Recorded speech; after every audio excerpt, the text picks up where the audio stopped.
Continuing now with our lead story, hearings about the alleged IRS abuse in Washington today. Joining us now from the Capitol building, Congressman Tom Price of Georgia, a member of the House Ways and Means Committee. So what was the most important thing, Congressman, that you heard today? Well, we had 6 witnesses before the committee today, and I think a couple of things stuck out. One is that 3 of them were Tea Party groups, patriot groups, and their budgets annually were like $2,000. One was in the hole, one was $18,000. So these aren't large groups. No reason for anybody to be targeting them for anything. And then the second thing, which was really troubling, was one of the groups was the donors were not only leaked to an adversarial political group, but those donors were then harassed by folks. And this is just chilling stuff, something that ought not occur, certainly in this country that we know to be the land of the free and the home of the brave. Okay, now how does it go now? You heard the testimony. I mean, I think you know and believe that there's something wrong in the IRS. How do we hold people accountable now? Does your committee continue? Do you issue subpoenas? Do you ask the FBI to get involved?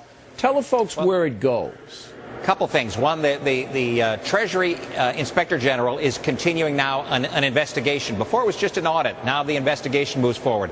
From a congressional standpoint, we've got the Oversight and Government Reform Committee and the Ways and Means Committee, both who are doing their oversight activity. We've heard from the folks up top level at the IRS, now the folks who were victims. And next step is to get the individuals who were on the ground, those folks in Cincinnati, the 4-8 individuals, and then work that up the chain of command to see who it was that made this decision. They're all going to do what Lois Lerner did. I don't know that that's the case, Bill, and you certainly have to give them the opportunity to say, you have look, to give it. Who told me to do this? Who told me to do this? They're going to take the fifth unless you give them immunity, and your committee has the power to do that, right?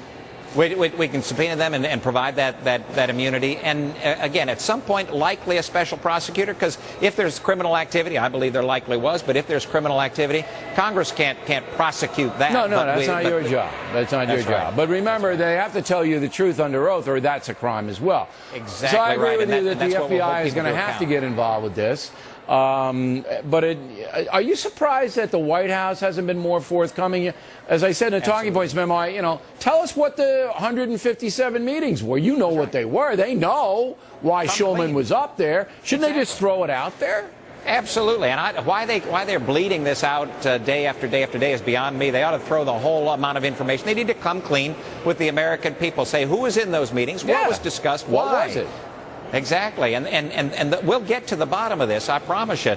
But the American people deserve the truth, and they need to have the truth from this administration. Now, do you think your colleague Jim McDermott, the congressman from Washington State, wants the truth? Do you think he really wants to know what happened there? Well, his version of the truth may be a little different than what the American people's version of the truth might be. Because he was running interference for the IRS today. He was defending the IRS, and the most vocal defender on the Ways and Means Committee, in the face of all this testimony. I mean, I was a little, I knew, he's a far left guy, but sure. If it was reversed, if the Bush administration had been going after Media Matters and these people, McDermott would have been the first one out there with the flaming torch.